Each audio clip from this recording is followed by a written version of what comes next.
চায় গরম, চায় গরম, চায় গরম, চায় গরম, চায় গরম। আমার এক কাপ চা হবে দিদি, আমারও এক কাপ চা হবে দিদি। ও দিদি, ডুবে গেলেন যে চায়ের নেশায়। কে? হ্যাঁ, চা খাবেন তো?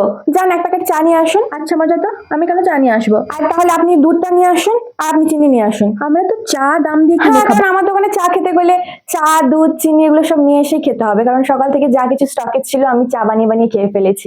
তো আপনারা যদি খেতে চান যান সামনের দোকান থেকে চা, চিনি, দুধ নিয়ে আসুন। এই চায়ওয়ালা দিদির মাথা খারাপ হয়ে গেছে। হ্যাঁ সত্যি পাগল হয়ে গেছে মনে হয়। পাগল নাকি আপনি? হ্যাঁ হ্যাঁ, আমি পাগল চায়ের জন্য।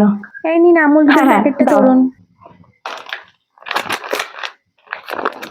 ঠিক আছে, আপনারা যখন এসে পড়েছেন একটু দাঁড়ান, আমি বানিয়ে দিচ্ছি। কি সুন্দর চায়ের গন্ধ বেরোচ্ছে। আমি তো 2 কাপ চা খাবো, আমাকে 2 কাপ চা দেবেন। আমাকে 3 কাপ দিন, দিন দিন, আমাকে আগে দিন, আমাকে আগে দিন। এই কি হলো?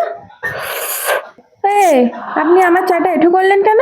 আরে আপনি কাস্টমারকে দেবেন কি আপনি নিজে চা এঁঠো আরে করে না না, দিচ্ছেন? এঠো করিনি, আমি খেয়ে নেবো আমরা এতক্ষণ পুরোটা। ধরে কি আপনার মুখ দেখতে দাঁড়িয়ে আছি? ও ঠিক আছে, আপনারা চলে যান, চলে যেতে পারেন। আজ থেকে আমি চায়ের দোকান দেবো না, আমার চায়ের দোকান বন্ধ করে দেবো আজ থেকে। আপনারা অনেক কষ্ট করে এসেছেন, চায়ের যে গন্ধ শুকতে পেরেছেন আমার দোকান থেকে, এটাই আপনাদের সৌভাগ্য। যান যান, আপনারা অন্য দোকান থেকে চা খেয়ে নিন। হ্যাঁ,